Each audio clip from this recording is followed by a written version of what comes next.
Good evening, I'm Bo Williams and welcome to the 7. Let's get a look at the big 7 stories happening right now. And topping the list for us tonight, no question about it, it's the weather. We are weather aware, tracking rain across the area. As a matter of fact, take a look at some of the scenes that we've been watching for you throughout the day. 6 News viewer McKay Milton sharing this video showing standing water around the Paper Mill Drive exit at I-40. We saw at least one truck stuck in the high water between the interstate and Kingston Pike. Knoxville Fire responding to several vehicles stuck in the water. Matter of fact, KFD telling us they actually had to rescue a motorist who was stuck in some standing water along 5th Avenue in North Knoxville. Now, they are urging drivers to turn around and watch for debris on the roadways. And on I-640, this was the scene through the TDOT SmartWay cameras earlier. Standing water on the ramp from 275 to 640 eastbound. And you can see first responders moving toward a car stuck in some of that high water there. And when you have flooded lanes, it makes it tough to get from point A to point B. This is what the backup looked like earlier. I should note, though, traffic improving in a lot of these areas tonight, and that's some good news. So let's find out how things are looking right now in the weather department. Let's check in with meteorologist Matt Condon. Hey there, Bo. It's important to remember now we're getting closer to sunset. It's going to be a little bit more challenging to see any flooded roadways. So, of course, take it easy if you are driving tonight. It will take time for the waters to recede because it's still raining at this hour. So here's how the radar's shaping up. We still have some moderate to heavy downpours, especially across the southern valley. You see these flashing green polygons here. These are flash flood warnings that remain in effect through about 8 to 8:15, and we've picked up between 2 to 4 inches of rain, especially through Loudoun County, stretching into the northern part of Monroe County. So some very heavy rainfall rates that occurred just a few hours ago, but it's still raining in this area. So if there are any flooded roadways, they're continuing to get a little bit higher, even though the rain may not be as intense as what it once was. Still seeing steady rainfall from Knoxville to Morristown, Rogersville, down into Cocke County, and also over towards Gatlinburg. So the finish line's starting to move into the plateau. This is the first batch that's going to quickly clear out over the next couple of hours. But I'm not ready to give you the all clear quite yet, because notice more storms have developed back closer to Evansville, Indiana. We could see these storms try to move in as we head late tonight and into early tomorrow morning. So an isolated strong to severe storm is possible, but additional heavy rain, it could be possible as well. Notice the fuel, though.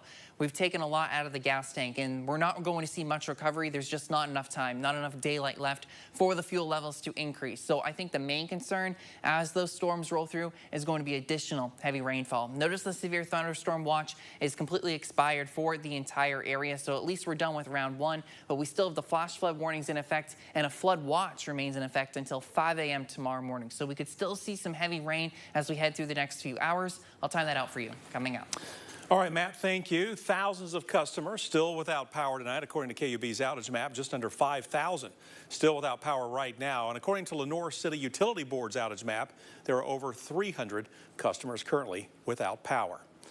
Well, this sort of downpour day is a reminder of why we tell everyone to have our Knoxville weather app on their phones. And you can scan the code on your screen to download it, or you can go to the iOS App Store or Google Play. The app offers customized alerts just for your area, so when one of these severe thunderstorms strikes, you're going to know. Also, you'll be able to check our interactive map and Storm Team 6 forecasts anytime you like, even when you're away from your TV. So again, take some time and download the app. Next on the Big 7 list, a community in Kentucky continues to mourn the death of a toddler 1 year later. A year ago today, Middlesboro community was shaken by the death of a 17-month-old. The child, known as baby Elena, died of non-accidental blunt force trauma, according to the Middlesboro Police Department. Well, the child's mother, Erica Lawson, was arrested in connection with the death. She was indicted in August of 2023, but her trial date has still yet to be set. As we mentioned, the death continues to impact the community in Middlesboro, and with little movement in the case, many people in town say those initial feelings haven't left. We were all very, very shocked. Everyone kind of reacted in the same way, like this is a tragedy, this should never happen. How are we supposed to respond and continue forward with our lives when we found out this horrible tragedy? Lawson, by the way, is scheduled to appear in court Monday for a motion hearing, and then again on September 4th, where a motion filed by her defense team to relocate the trial will be decided. Moving down the list now, a former Knoxville police officer has pleaded guilty to multiple federal child pornography charges. According to court documents, Dan Rourke pleaded guilty to 1 count of conspiracy to sexually exploit a child and 1 count of receipt of child pornography. Now, The plea agreement also carries a maximum 25-year sentence and a minimum sentence of 15 years immediately followed by supervised release. Rourke will also be instructed to pay tens of thousands of dollars in restitution.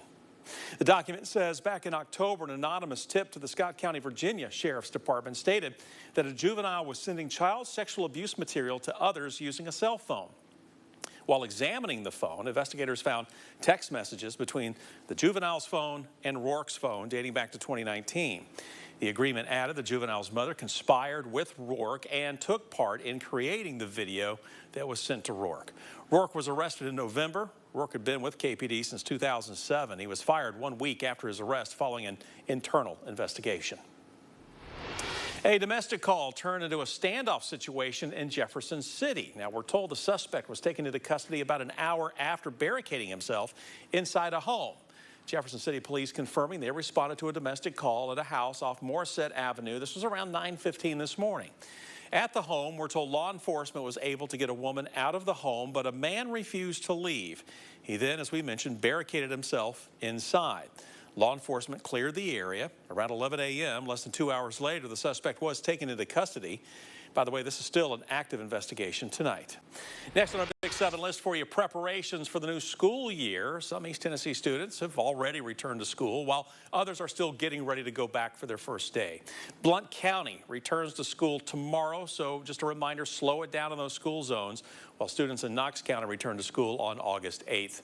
And with those dates in mind, we are on your side with some back-to-school tips for you tonight. Experts say if you can, start implementing a routine for your children today in order to get them back in the swing of things. Another tip is having an open relationship with your child about mental health. Experts say this conversation will look different depending on the age of the child. We know at different age levels, their stressors can look different. They have peer stress, social stress, school stress. So if we are starting to see some, maybe with little kids, some outbursts and behaviors, that's maybe a good time to check in. With older kids, we might see reclusiveness or excessive anxiety. Hoekstraw also encourages parents to have open communication with their child's school counselor. Now, we also spoke with a dietitian who says it's a good idea to make your kids' lunches that include vegetables, fruit, protein, and grains. Last on our Big 7 list, preparations for Election Day, which is this Thursday. The elections in Knox County just around the corner. In less than 2 days, voters are going to be able to head to the polls to cast their votes in both primary and general elections. Elections range from the Knox County School Board all the way up to the Senate, State House of Representatives. More than 33,000 votes were cast for this year's early voting session. And we're told by the Knox County Election Commission that this ballot will be much shorter than the one that voters saw in March. Well, number one, it's going to be a much shorter ballot than folks had in March. I know that gave a lot of people a lot of trauma when they pulled those 2 pieces of paper for a March ballot. This one is relatively short. Voters will be able to get in and out of the polling place pretty quickly because there are only going to be between 8 and 12 races on your ballot, depending on where you live in Knox County. It is a primary election. We need to remind voters of that. So when they go in, they will have the option to pick a Republican ballot, a Democratic ballot, or if they don't want to pick one of those primaries, they can also pick a general only. Polls will be open Thursday from 8 in the morning until 8 in the evening, and we've got everything you need to know on our website, WATE.com.